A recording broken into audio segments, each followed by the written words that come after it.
మొదటి కొరింథీ పత్రిక 6వ అధ్యాయంలో 20వ వచనం మనం చదువుకుంటున్నాం. విలువ పెట్టి కొనబడిన వారు గనుక మీ దేహముతో దేవునిని మహిమపరచండి. అందరం గట్టిగా హల్లెలూయా చెప్దామా? మీ దేహముతో దేవునిని మహిమపరచటం. ఈ మాట చాలాసార్లు మనకు వినబడింది. ఇంకా రాబో దినాల్లో ఇంకా వినబడింది.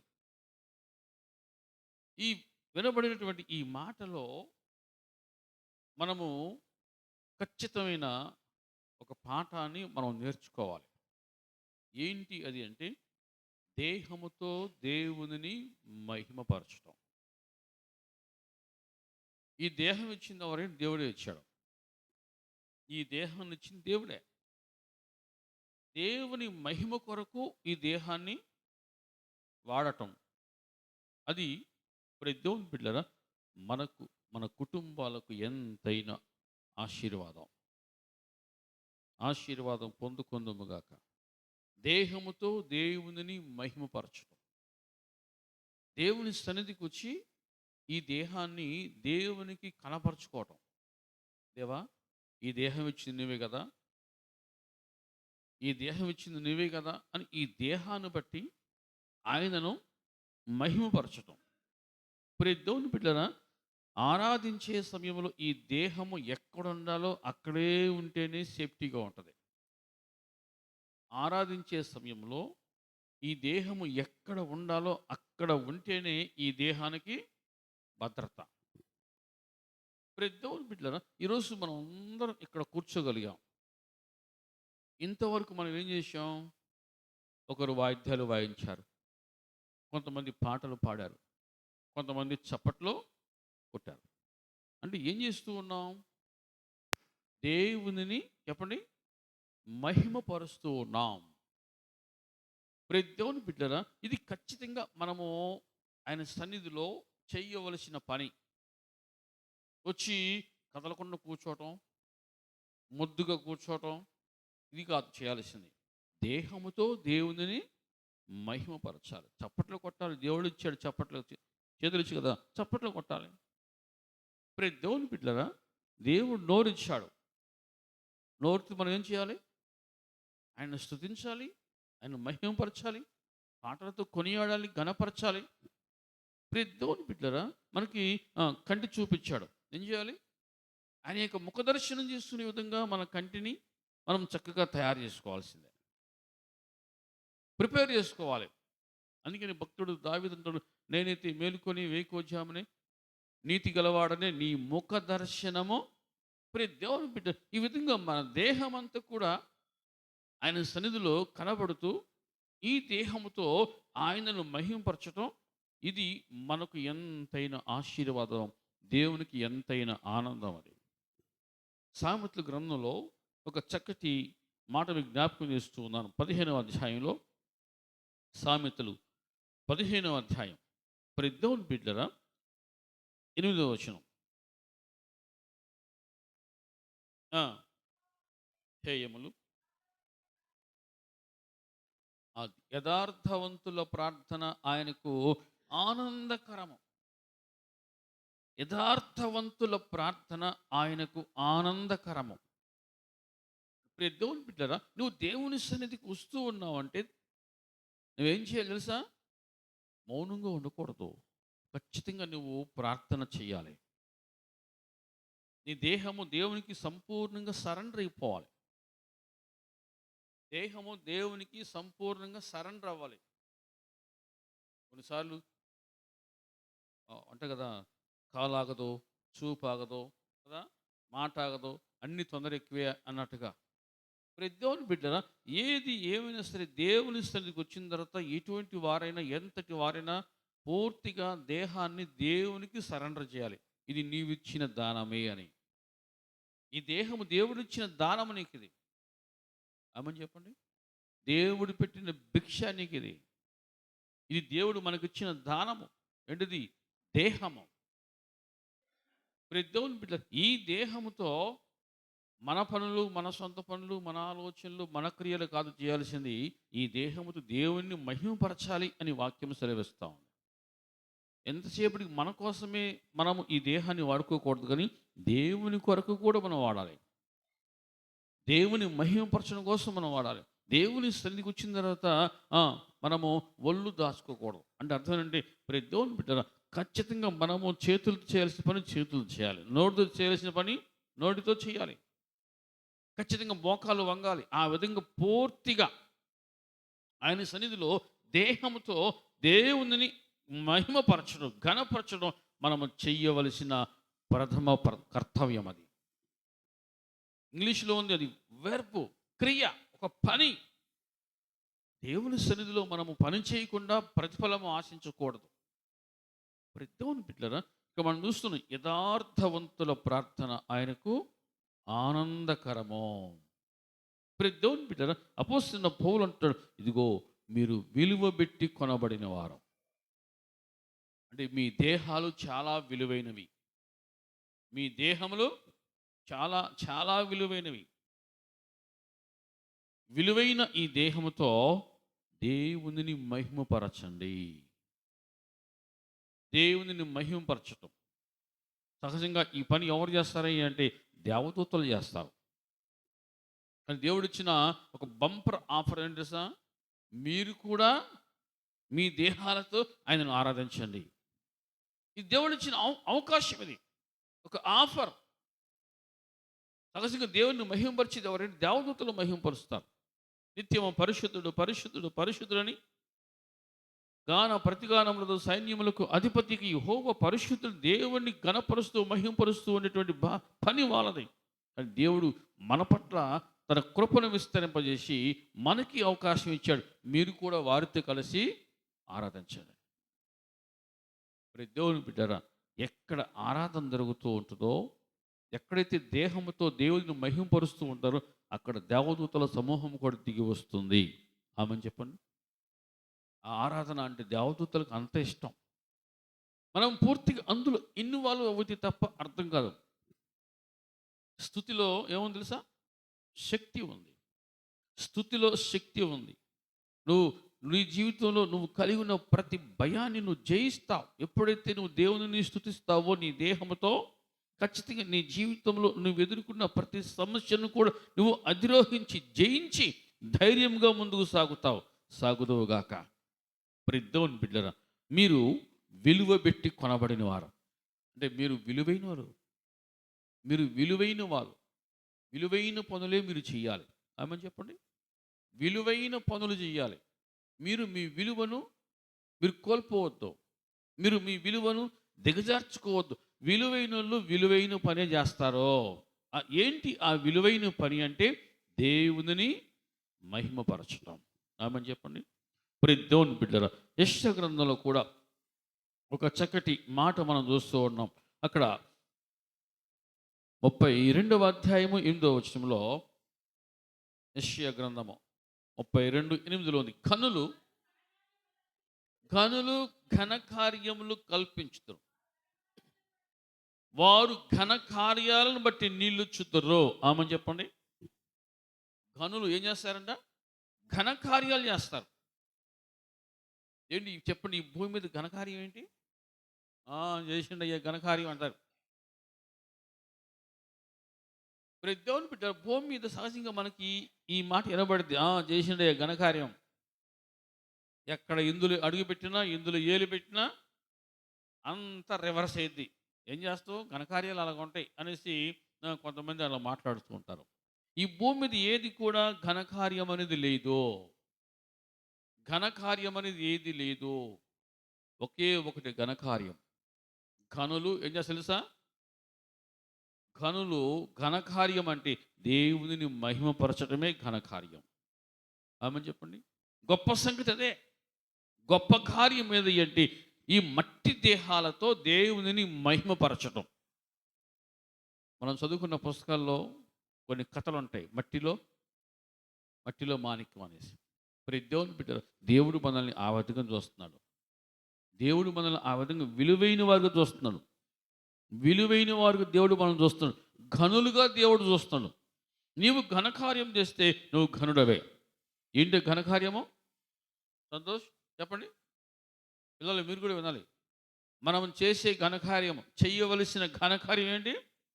దేవునిని మహిమపరచటం. దేవుని నామానికి మహిమ కలుగునుగాక. ప్రియ దేవుని బిడ్డ, ఈ ఘనకార్యము చెయ్యకుండా ఉండలేరు. ఎవరు? ఘనులు. ఘనులు ఘనకార్యము చెయ్యకుండా ఉండలేరు.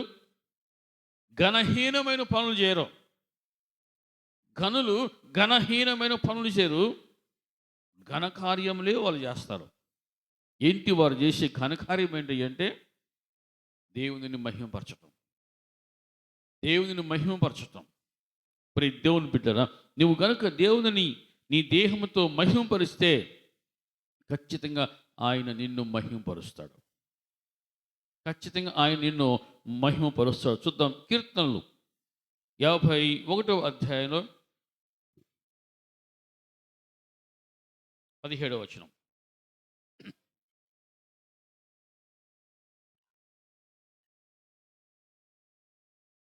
50:15 చూద్దాం. ఆపత్కాలమున నీవు నన్ను గూర్చి మొర్రపెట్టుము, నేను నిన్ను విడిపించెదను. అది దేవుడు ఏం కోరుకున్నాడు? నీవు నన్ను మహిమపరచుదువో. అంటే మనము ప్రతి దేవుని బిడ్డరా, దేవునిని మహిమపరచడమే మనం చేయవలసిన పని.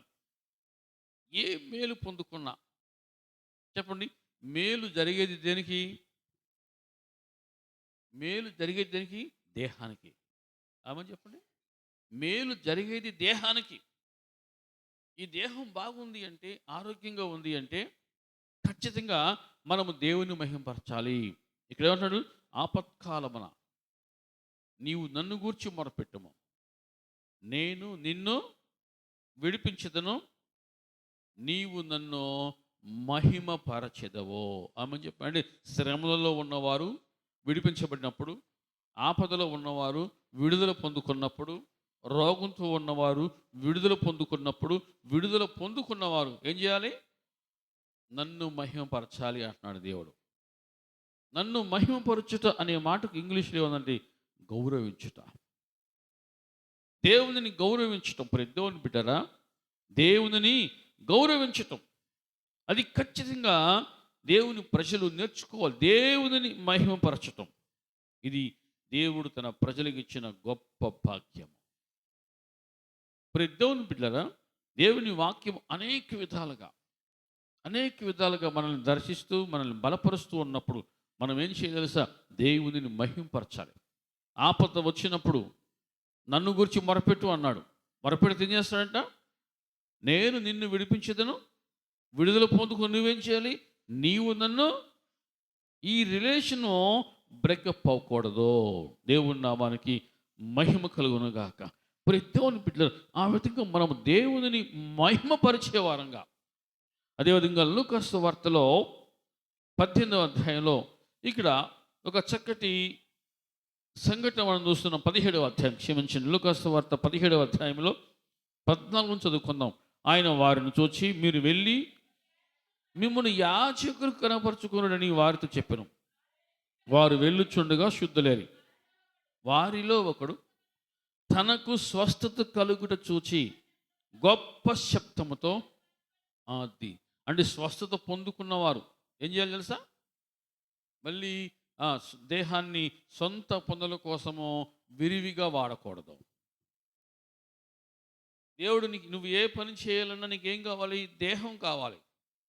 పూర్తిగా ఆ దేహాన్ని సొంత పనుల కోసము, లోకం కోసం వాడి దేవుని దగ్గరకు వచ్చేసరికి అలసిపోయాను, ప్రాణం బాగలేదు అనేసి వాయిదా వేయకూడదు.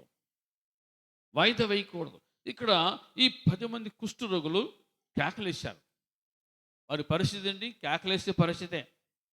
10 మంది కుష్ఠరోగులు వచ్చి దూరంగా నిలిచి ఏం చేశారు? కేకలు వేసి మమ్మల్ని కరుణించుమని కేకలేశారు. ప్రతి దేవుని బిడ్డలారా, దేవుడు ఎంత కృప కలిగిన వాడంటే, నువ్వు పుట్టినప్పుడే నీకు ఆరోగ్యవంతమైన దేహాన్ని ఇచ్చాడు. ఆమె చెప్పండి. ఆరోగ్యవంతమైన పుష్టికరమైన దేహాన్ని నీకు ఇచ్చాడు. ఈ దేహాన్ని కాపాడుకోవటం ఎంత ముఖ్యమో, ఆ దేహముతో దేవునిని మహిమపరచడం కూడా అంతకంటే ఎక్కువ ముఖ్యం, ఎక్కువ అవసరం. దేవుని బిడ్డ, ఇక్కడ ఈ వ్యక్తులకి కుష్ఠరోగం వచ్చింది. కుష్ఠరోగులు అని పేరు. వారు కేకలు వేశారు, కేకలు వేశారు, మమ్మల్ని కరుణించు, మమ్మల్ని కరుణించు అని కేకలు వేశారు. అంటే వారి దేహాలు చాలా దిగాలుగా ఉన్నాయి, రోగంతో ఉన్నాయి. అటువంటి పరిస్థితుల్లో ప్రభు వారి దేహాలను చూశాడు.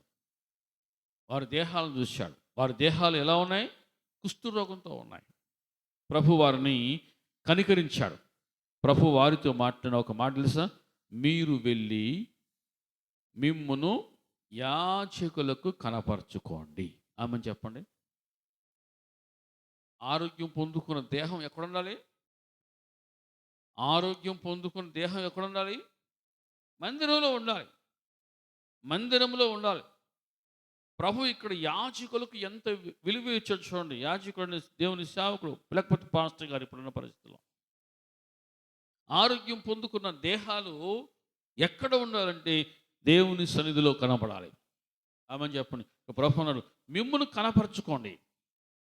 వారు వెళుతూ ఉండగానే 10 మంది శుద్ధులయ్యారు. వారిలో ఒకడు తనకు స్వస్థత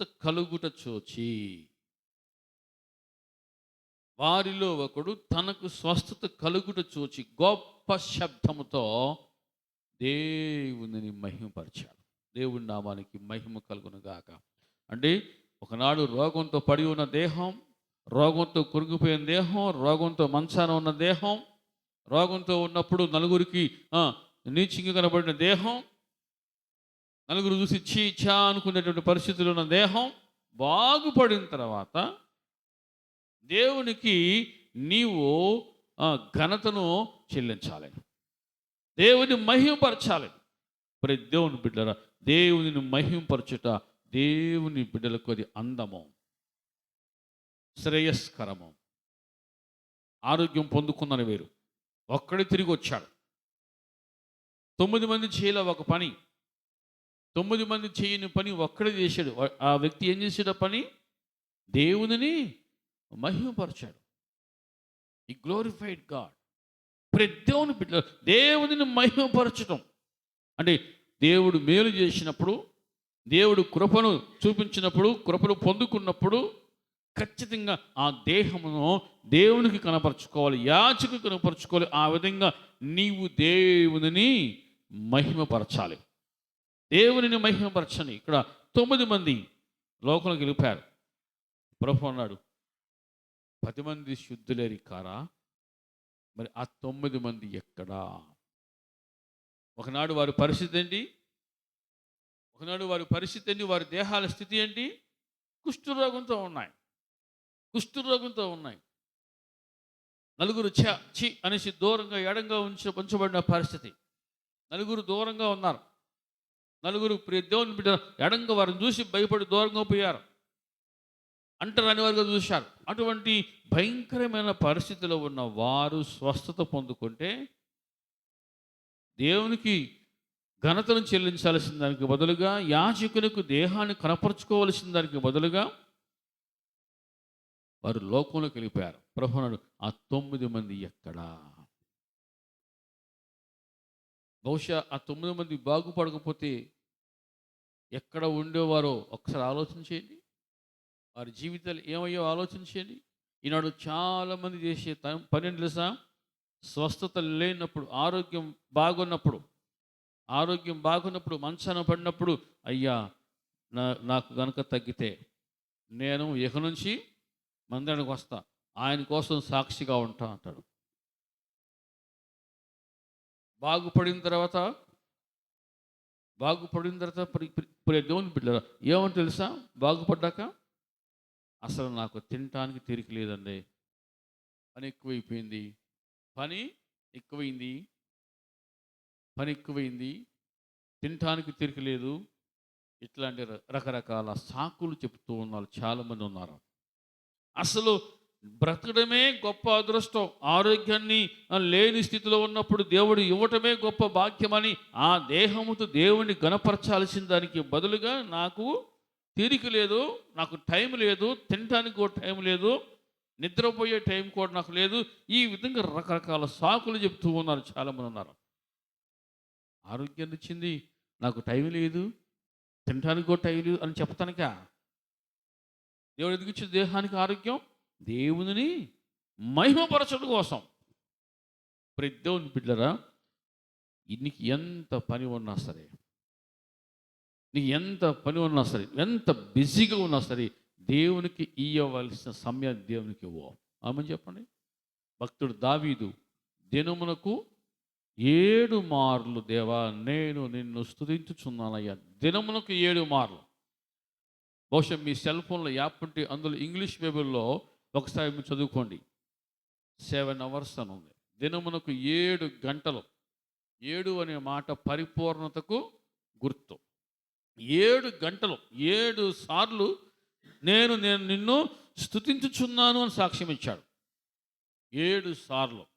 ప్రతి దేవుని బిడ్డలారా, దినమునకు 7 సార్లు దేవునికి ఎంత విలువైన సమయాన్ని దావీదు ఇచ్చాడో, దావీదును దేవుడు అంతకంతకు వర్ధెల చేస్తూ వచ్చాడు. దేవునితో గడుపుతున్నావు అంటే నువ్వు దేవుని దగ్గర రీఛార్జ్ పొందుకుంటున్నావు, రీఛార్జ్ అవుతున్నావు, బలముతో నింపబడుతున్నావు, శక్తితో నువ్వు నింపబడుతున్నావు. ఇది నువ్వు గుర్తుపెట్టుకోవాలి. ప్రతి దేవుని బిడ్డరా, 119 కీర్తనలో ఈ మాట మనం చూస్తూ ఉన్నాం. 119 కీర్తనలో 119 కీర్తనలో ప్రతి దేవుని బిడ్డరా, ఇక్కడ భక్తుడు ఇచ్చినటువంటి ఒక గొప్ప సాక్ష్యము. 164వ వచనం. నీ న్యాయ విధులను బట్టి దినమునకు 7 మార్లు నేను నిన్ను స్తుతించుచున్నాను. 7 మార్లు అంట. నాడు ఎక్కడో నేను గొర్రెల దొడ్లో ఉన్నానయ్యా, గొర్రెల దొడ్లో ఉన్న నన్ను రాసుగా అభిషేకించావు, సింహాసనం కూర్చొని పెట్టావయ్యా. ప్రతి దేవుని బిడ్డరా, దేవుడు చేసిన మేలు మర్చిపోకుండా ఆ దేహాన్ని దినమునకు 7 గంటలు దేవునికి ఇది నీవు ఇచ్చిన కృపనయ్యా. ఈ దేహానికి ఈరోజు ఇంత విలువ వచ్చిందంటే, దావీదు అని గుర్తింపు వచ్చిందంటే ఇది కేవలం నీ కృపే, ఇది కేవలం నీ కృపేనయ్యా అని ప్రతి దేవుని బిడ్డరా దినమునకు 7 మార్లు దేవుని స్తుతిస్తూ ఉన్నాడు. ఈ దేహానికి ఇంత విలువ వచ్చిందని కేవలం నీ కృపే అంటున్నాడు. ఎక్కడో మరుగులో ఉన్న నేను వెలుగులోకి నన్ను తీసుకొచ్చావు. అసలు నా పేరు ఎవరికి తెలియదు, అటువంటి నా పేరును ప్రపంచంలోనే నిలబెడుతూ వచ్చావు. దావీదు పట్టణంగా నువ్వు స్థిరపరిచావు. ఆ విధంగా ఆ దేహముతో భక్తుడు దావీదు దేవుని మహింపరుస్తూ వచ్చాడు. నా ప్రాణమా, 103వ కీర్తన 1వ వచనంలో, యెహోవాను సన్నిధించుము, నా అంతరంగమున సమస్తమా ఆయన పరిశుద్ధ నామమును సన్నుతించుము. చదమ్మా. సన్నుతించుము. అది ఆయన చేసిన ఉపకారములలో దేనిని మరవద్దు. 2వ సమూయేలు గ్రంథము 7వ అధ్యాయములో 18వ వచనం. 2వ సమూయేలు 7:18 చూద్దాం. 2వ సమూయేలు 7వ అధ్యాయం 18వ వచనం. దావీదు రాజు లోపల ప్రవేశించి యెహోవా సన్నిధిని కూర్చుండి ఇలాగున మనవి చేసెను, నా ప్రభువా యెహోవా, ఇంతగా నీవు నన్ను హెచ్చించుటకు నేనెంతటి వాడనో. అది ఆ దేహానికి దేవుడు అంత విలువనిచ్చాడని దేవుడిని అంతగా గణపరుస్తున్న దావీదు రాజు లోపల ప్రవేశించి యెహోవా సన్నిధిని కూర్చుండి ఇలాగున మనవి చేశాను. ఏమని? నా ప్రభువా యెహోవా, ఇంతగా నీవు నన్ను హెచ్చించుటకు అసలు నేను ఎంతటోనయ్యా. విలువలేని నాకు ఈ దేహాన్ని తీసుకొచ్చి సింహాసనం కూర్చుండబెట్టావు. గొర్రెల దొడ్లో ఉన్న ఈ దేహం ఇప్పుడు సింహాసనం మీద ఉంది. అసలు నేను ఎంతటోని, నా కుటుంబం ఏ పాటిది, నా బ్రతికే పాటిది అని దేవుని బిడ్డ ప్రతి దినము దేవునిని కొనియాడుతూ కనపరుస్తూ మహింపరుస్తూ ఉన్నాడు దావీదు. దేవుని నామానికి మహిమ కలుగునుగాక. ఎంతగా నీవు నన్ను హెచ్చించదుకు నేనెంతటి వాడను, నా కుటుంబము ఏ పాటిది. దేవుని బిడ్డరా, నిజంగా దేవుడు చేసిన మేలును గుర్తిస్తే ఖచ్చితంగా ఈ దేహముతో దేవునిని మహింపరుస్తారు. ఈ దేహముతో దేవుని మహింపరచడం చూద్దాం. అపోస్తుల కార్యములో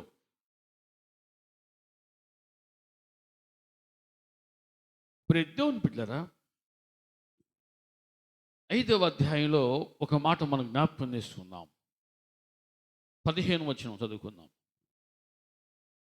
అందుచేత పేతురు వచ్చుచుండగా జనులు రోగులను వీధులలోకి తెచ్చి వారిలో ఎవని మీదనైనను అతని నీడ అయినను పడవలని మంచముల మీద పరుపుల మీద వారిని అద్ది. పేతురు అసలు ఏం చేసేవాడు? పోదాకా అవకాశం దొరికితే నదిలోకి వెళ్ళి చేపలు పట్టుకునేవాడు. ఆ నాచులో ఆ పీచులో తిరుగుతూ ఉండేవాడు. అది అతని జీవితం. అతని దేహాన్ని ఆ విధంగా నదిలో ఉన్న చేపల కోసం వినియోగించుకున్నాడు. ప్రభు అతన్ని చూశాడు, మీరు మనుషులను పట్టు జాదర్లుగా ఉండాలి, ఇక మీరు పట్టాల్సిన చేపలు కాదు, మీరు మనుషులను పట్టుకోవాలని చెప్పి విలువలేని ఆ దేహాన్ని తీసుకొచ్చి మనుషుల మధ్య నిలబడితే ఆ దేహము నడుచుకుంటూ పోతా ఉంటే దేవుని బిడ్డరా, ఆ దేహం ఆ నీడ ఏ రోగి మీద అయితే పడిందో ఆ రోగి స్వస్థత పొందుకున్నాడు. ఆమె చెప్పండి. విలువలేని ఆ దేహానికి ఆయన అంతగా విలువిచ్చాడు. కాబట్టి పేతురు ఉన్నంతకాలం కూడా ఆయనను వెంబడించాడు. హతసాక్షిగా ఉండటానికి ఇష్టపడ్డాడు. పేతురును శిక్షించేటప్పుడు ఆయన కోరుకున్న కోరిక తెలుసా? పేతురును కూడా సిలువేయమని ఆర్డర్ వచ్చింది. అయ్యా, ఇదిగో ప్రభువును వేసినట్టు నన్ను సిలువేయబాకండి, నన్ను తలకిందులో సిలువేయండి అని చెప్పాడు. ఆమె చెప్పండి. ఈ దేహము దేవుని బిడ్డ దేవుని కొరకే వాడబడాలి అనుకున్నాడు పేతురు. ఆ విధంగా చచ్చే అంతవరకు కూడా ఆ దేహాన్ని దేవుని కొరకే వాడాడు. నన్ను ప్రభు వల్లే సిలువ వేయద్దు, తల క్రిందులుగా సిలువ వేసి చంపండి అన్నాడు. దేవుని బిడ్డ దేహముతో దేవుని మహిమపరచటం దేవుడు నీకు ఇచ్చిన గొప్ప భాగ్యం. ఇది దేవుని సన్నిధిలో నీ దేహాన్ని చూపించాల్సిన సమయంలో ఖచ్చితంగా చూపించాల్సిందే. నువ్వు కనపరుచుకోవాల్సిన సమయంలో ఖచ్చితంగా కనపరుచుకోవాల్సిందే. నాకు కుదరలేదు, బిజీగా ఉన్నాను, ఆయన ఇవ్వబట్టే నీ దేహం అట్లా కొంది గుర్తుపెట్టుకో. ఆయన నీకు ఆరోగ్యం ఇవ్వబట్టే, శక్తిని ఇవ్వబట్టే, బలాన్ని ఇవ్వబట్టే దేవుని బిడ్డల ఆ దేహం అలా వైభోగంతో మెరిసిపోతూ ఉంది. అటువంటి సమస్తమునిచ్చిన దేవుని మహిమపరచుటకో నీవు సాకులు వెతకొద్దో. దేవుని నామానికి మహిమ కలుగునుగాక. ముగించుకుందాం. దాని గ్రంథంలో దేవుని బిడ్డరా, ఇక్కడ భక్తులు వారు చేసినటువంటి ధైర్యం, వారు చేసిన సాహసం, వారు చేసిన త్యాగము దేవుని బిడ్డరా, దాని గ్రంథంలో 3వ అధ్యాయం షడ్రక్ మెషక్ అబేద్నెగోలు. ఈ 3వ అధ్యాయం అంతా మీరు చదువుకుని మీకు అర్థమైంది. షడ్రక్ మెషక్ అబేద్నెగోలు వారు కంటి ముందు అగ్నిగుండాన్ని చూశారు. వారు ఒకటే తీర్మానం చేసుకున్నారు. వారు చేస్తున్న తీర్మానం ఒకటే, ఈ అగ్నిగుండములో నుంచి మమ్మల్ని తప్పించి రక్షించుటకు సమర్థుడు. ఒకవేళ రక్షింపకపోయినను పర్వాలేదు, మేము నీ దేవతలు మేము పోషింపమని, నీవు నిలువ పెట్టించిన బంగారు ప్రతిమకు నమస్కరింపమని తెలుసుకున్నాము. 18వ వచనంలో వారు ఆ విధంగా మాట్లాడారు. దేవుని బిడ్డలారా వినండి, కంటి ముందు అగ్నిగుండము కనబడతా ఉంది. వారు చేసిన ధైర్యము, సాహసం, తెగింపు, త్యాగం. ప్రతి దేవుని బిడ్డరా, ఈ ఒక్క మాటలో మనకు అర్థమవుతుంది. సహజంగా మనం దేనికోసం తాపత్రయపడతాం? దేహాన్ని కాపాడుకోవాలి, దేహాన్ని కాపాడుకోవాలి, దేహాన్ని కాపాడుకోవాలి. కానీ భక్తులు ఈ దేహాన్ని దేవుని కొరకు వాడాలి. ఈ దేహాన్ని దేవునితో, ప్రతి దేవుని బిడ్డ వారు చేసిన త్యాగం అంత గొప్పది. ఈ దేహము దేవుని కనపరచాలి, ఈ దేహము దేవునితోనే మాట్లాడాలి. కారణము ఈ దేహం ఇచ్చిన దేవుడు. ఆ విధంగా షడ్రక్ మెషక్ అబేద్నెగోలు అన్నారు, ఈ అగ్నిగుండములో నుంచి మమ్మల్ని తప్పించి. అంటే అగ్నిగుండంలోకి పోయేది ఏంటిది? దేహాలు, దేహాలు. అయినా సరే వారు వీఆర్ రెడీ టు డై అన్నారంతే. మేము అగ్నిగుండంలోకి వెళ్ళడానికైనా మేము రెడీగా ఉన్నామంటారు. ఈ దేహాన్ని ప్రతి దేవుని బిడ్డలారా దేవుని కొరకు ఎలాగైనా సరే వాడుకోవాలి. ఆ విధంగా దేవుని మహిమపరచాలి. వారి యొక్క లక్ష్యం అదే. ఆ రాజు ఇచ్చిన గొప్ప సాక్ష్యం మనం చూద్దాం. 3వ అధ్యాయంలో 27 చదువుకుందాం. అది సంస్థానాధిపతులను, రాజు యొక్క ప్రధాన మంత్రులను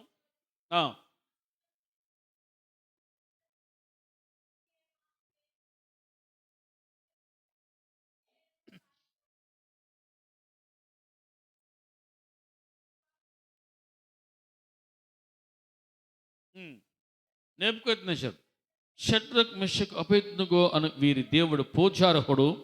ఆయన తన దూతను పంపి తను ఆశ్రయించిన దాసులను రక్షించను. వారు తమ దేవునికి గాక మరి ఏ దేవునికి నమస్కరింపకయు, ఏ దేవుని సేవింపకయు ఉందుమని తమ దేహములను అప్పగించి రాజు యొక్క ఆజ్ఞను వ్యర్థపరిచి. చూడండి, వారు దేహముతో దేవుని ఏ విధంగా మహింపరిచారు చూడండి. వారు దేహముతో దేవుని ఏ విధంగా మహింపరిచారో, వారు చేసిన త్యాగంలో, వారు చేసిన తెగింపులో ప్రతి దేవుని బిడ్డ స్పష్టంగా కనబడతా ఉంది. వారు దేహమును అప్పగించి, దేనికి అప్పగించారు? వారు ఆ విధంగా దేవుని మహిమపరిచారు. రాజు ఒక ఆర్డర్ ఇచ్చాడు, ఒక శాసనం అమలు చేశాడు. ఈ ప్రతిమకు నమస్కరించకపోతే, ఎవరైనా సరే నమస్కరించకపోతే నమస్కరించిన వారిని తీసుకుని అగ్నిగుండంలో విసిరేస్తామని చెప్పాడు. అందరూ దేహాలను కాపాడుకోవడం కోసం రాజు ముందు వినయం ప్రదర్శించి ఆ దేహాలకు, ఆ యొక్క ప్రతిమకు నమస్కారం చేశారు. దేహాలను కాపాడుకోవాలి, దేహాలను కాపాడుకోవాలని ప్రతి దేవుని బిడ్డరా. కానీ షడ్రక్ మెషక్ అబేద్నెగోలు ఈ దేహముతో దేవుని ఎలా మహింపరచాలో వారు నేర్చుకున్నారు.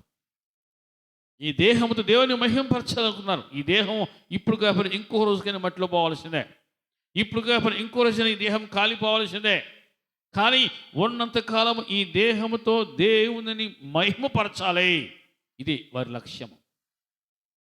అగ్నిగుండంలోకి విసిరియబడిన తర్వాత రాజుకు 4వ రూపం కనబడింది. 25వ వచనంలో, అగ్నిలో సంచరించి చూచున్నాను, వారికి హాని ఏమీ కలగలేదు. 4వ వాని రూపము దేవతల రూపమును పోలినదని వారికి ప్రత్యుత్తరం ఇచ్చాను. ఆ విధంగా రాజు చూశాడు, 4వ వాని రూపం చూశాడు. ప్రతి దేవుని బిడ్డరా, అప్పుడు వారిని ఏమని సంబోధించి, దేహమును దేవుని కొరకు వాడినప్పుడు, దేహముతో దేవుని మహిమపరిచినప్పుడు ఆ రాజు, వారు వచ్చినటువంటి అక్కడ ఉన్నటువంటి సైనికులు వారు వచ్చి ఏమని సంబోధించారంటే, మహోన్నతుడుకు దేవుని సేవకులారా. అంతకుముందు వారికి గుర్తింపు లేదు, అంతకుముందు వారికి గుర్తింపు లేదు. కానీ ఎప్పుడైతే వారు దేహాన్ని దేవుని కొరకు వాడారో, వారు దేహాన్ని దేవుని కొరకు వాడినప్పుడు అక్కడ రాసులో ఆ అగ్నిగుండంలో విసిరేసినటువంటి వారు ఎవరైనా సరే వారు ఏమని గుర్తించారు తెలుసా? వీరు మహోన్నతులకు దేవుని సేవకులు. ఆమని చెప్పండి. అంటే ఎవరైతే ఈ దేహాన్ని దేవుని కొరకు వాడతారో, ఎవరైతే ఈ దేహముతో దేవుని మహింపరుస్తారో వారిని దేవుడు అంతగా హెచ్చిస్తాడో. హెచ్చించబడదుగాక. నీ సొంత పనుల కోసం, నీ సొంత వాటి కోసం నువ్వు వాడుకుంటే ఉపయోగం లేదు. కొద్ది రోజులకి ఇప్పుడు నువ్వు ఎంత సౌఖ్యంగా, ఎంత సౌష్టంగా నువ్వు చూసినా సరే, కొద్ది రోజులకి ఇది ముడతలబడిద్ది, ఆకారం పోతాయి. కానీ దేవుని కోసం నేను ఇది వాడాను, ఇంత వాడాను, ఇంతకాలం వాడాను, ఎంత సమయం వాడాను అని నీకు చెప్పుకోవడానికి అవకాశం ఆ టైంలో ఉండదు. ఇక ప్రతి దేవుని బిడ్డ, దేవునికి ఇప్పుడు అవకాశం ఇచ్చాడు. ఈ దేహంతో నువ్వేం చేయగలుగుతున్నావు? దేవునిని మహిమపరచగలుగుతున్నావా? దేవుని కొరకు ఈ దేహాన్ని నువ్వు వాడగలుగుతున్నావా? మహోన్నతులకు దేవుని సేవకులని అప్పుడు వారు గుర్తింపు పొందారు. ఎప్పుడు? వారు వారి దేహాలను దేవుని కొరకు త్యాగం చేసినప్పుడు, వారు తెగించినప్పుడు. దేవుని బిడ్డల తర్వాత ఆ రాసున్నాడు, వీరు ఏ దేవుని సేవింపక ఉండి దేహాలను దేవునికి అప్పగించి రాజు యొక్క ఆజ్ఞను వ్యర్థపరిచి దేహములను దేవునికి అప్పగించారు. దేవా, ఈ దేహం నీదే, నీవిచ్చిందే, నీకోసమే. అంతేగాని ఈ దేహం ఇంకొకరి కోసం వాడను, ఈ దేహాన్ని ఇంకొకరి కోసం వాడను, ఇంకొకరి కోసం అంటే నేను ఈ ప్రతిమకు వాడను, ప్రతిమ ముందు ఈ దేహాన్ని నేను వంచను, నీ ముందే నేను శిరస్సు వంచుతా, నీకే నేను సాగిలి పడతా. కారణము ఈ దేహాన్ని ఇచ్చింది నీవే. అది వారి తీర్మానం. ఈ రోజుల్లో అటువంటి భక్తులు లేచుదురుగాక. సంఘములో అటువంటి భక్తులు లేవాలి. ప్రతి దేవుని బిడ్డలు, నీవు మహోన్నతునికి దేవుని సేవకురాలుగా మీరు గుర్తింపు పొందాలంటే మీరు ఖచ్చితంగా మీ దేహాన్ని దేవుని కొరకు వాడాలి. దేవునితో ప్రతి దేవుని మాట్లాడే విధంగా మీ దేహాలు మీరు తయారు చేసుకోవాలి, ప్రిపేర్ చేసుకోవాలి. ప్రతి దేవుని బిడ్డలు మరి ఏమన్నారు? రాజు ఏమన్నాడు? వీరి దేవుడు పూజార్హుడు, వీరి దేవుడు పూజార్హుడు. ఎందుకు సాక్ష్యం ఇచ్చాడు? వారిని బయటకు తీసుకొచ్చి పరీక్షించారంట. వారి శరీరాలకు అగ్ని ఏ హాని చెయ్యలేదో, తల వెంట్రుకలలో ఒక్కటైనా కాలిపోలేదు, వారి వస్త్రము చెడిపోలేదు, అగ్ని వాసన కూడా లేదు, ఒక్క వెంట్రుక కూడా కవునుకుపోలేదు. ఇవన్నీ చూశాడు రాజు. వారు ఇచ్చిన సాక్ష్యం తెలుసా? షడ్రక్, మెషక్, అబేద్నెగో అని వీరి దేవుడు, 28వ వచనం, వీరి దేవుడు పూజార్హుడు. వారికి ఎందుకు అంత ఘనత వచ్చింది? వారికి ఎందుకు అంత ఘనత వచ్చింది? మహోన్నతుడకు దేవుని సేవకులు అని వారు ఎందుకు అంతగా గుర్తింపు పొందుకున్నారంటే వారు వారి దేహాలను దేవుని కొరకు వాడారు, దేవుని మహింపరిచారు. వారు చనిపోవడానికి కూడా ఇష్టపడ్డారు, అగ్నికి అప్పగించక ఇష్టపడ్డారు. ఏ విధము చేసినా సరే మా దేవుడు మహిమపరచబడాలి. ఇదే వారి కాన్సెప్ట్, ఇదే వారి లక్ష్యం. ప్రతి దేవుని బిడ్డరా, అపోస్తలుడైన పౌలు అంటాడు రోమపత్రిక 12వ అధ్యాయంలో 1వ వచనంలో, రోమపత్రిక 12వ అధ్యాయము 1వ వచనం, కాబట్టి సహోదరులారా, పరిశుద్ధమును దేవునికి అనుకూలమునైన సజీవ యాగముగా మీ శరీరములను ఆయనకు సమర్పించుకోండి. సజీవ యాగముగా మీ శరీరాలను ఆయనకు సమర్పించుకొనుడి అని దేవుని వాత్సల్యతను బట్టి మిమ్మల్ని బతిమాలు కొనుచున్నాను. ఆమేన్ చెప్పండి. సజీవ యాగముగా మీ శరీరాలను ఆయనకు సమర్పించుకోండి. ఖచ్చితంగా నిన్ను దేవుడు కనపరుస్తాడు, దేవుడు నిన్ను హెచ్చిస్తాడు. షడ్రక్, మెషక్, అబేద్నెగోలను హెచ్చించిన దేవుడు నిన్ను హెచ్చించునుగాక. ఎప్పుడైతే నీవు నీ దేహాన్ని దేవుని కొరకు వాడతావో, నీ దేహముతో దేవుని మహింపరుస్తావో, అప్పుడు నా దేవుడు నిన్ను గణపరుస్తాడు, నిన్ను మహింపరుస్తాడు, నిన్ను హెచ్చిస్తాడు, హెచ్చించబడదుగాక. ఫిలిప్పీయులకు రాసిన పత్రిక 1వ అధ్యాయంలో, ప్రతి దేవుని బిడ్డరా, ఫిలిప్పీయులకు రాసిన పత్రిక 1వ అధ్యాయంలో ఇక్కడ అపోస్తలుడైన పౌలు ఇచ్చిన అమూల్యమైన సాక్ష్యం మీకు జ్ఞాపకం చేస్తూ ఉన్నాను. 19వ వచనం, సిగ్గుపడక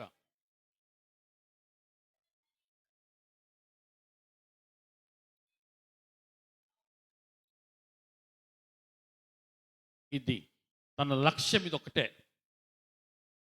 ఈ లోకంలో నీ ఇంత సంపాదించాలి, ఇంత పోగేయాలి, ఇంత కట్టుకోవాలి, ఇంత ఉండాలి. కొంతమంది లక్ష్యాలు ఇలాగ ఉంటాయి. కానీ ఇదంతా కూడా ఒకరోజు వదిలేసి పోవాల్సిందే. అపోస్తలుడైన పౌలు అద్భుతమైన సాక్ష్యం ఇచ్చాడు. ఏమిటి ఆ సాక్ష్యం అంటే, నా బ్రతుకు మూలముగానైనా సరే, నా చావు మూలముగానైనా సరే, క్రీస్తు నా శరీరమందు ఘనపరచబడాలి. ఆమేన్. చావు మూలముగానైనా సరే, నా బ్రతుకు మూలముగా సరే, నేను బ్రతికినా చచ్చినా నా శరీరమందు క్రీస్తు ఘనపరచబడాలి. ఇదే నా కోరిక. నా మట్టుకైతే బ్రతుకుడు క్రీస్తే, చావైతే లాభం. దేవుని కొరకు దేహాన్ని వాడే వారికి ఉండే ధైర్యమో, తెగువ, త్యాగమో చాలా గొప్పది. ఆ సాహసం చాలా గొప్పది. దేవుని కొరకు వాడు, దేహంతో దేవుని మహింపరచు. దేవుని కొరకు వాడు. నీ దేహానికి దేవుడు ఎంత విలువ ఇవ్వాలో అంత విలువ ఇస్తాడు. ఆమెను చెప్పండి. అంత విలువనిచ్చే దేవుడు ఆయన. మీరు విలువ పెట్టి కొనబడిన వారు గనుక మీరు మీ దేహముతో దేవునిని మహింపరచండి. మోకరించండి, ప్రార్థన చేసుకుందాం. ప్రార్థన చేసుకుందాం. ప్రతి దేవుని బిడ్డలారా మోకరించండి.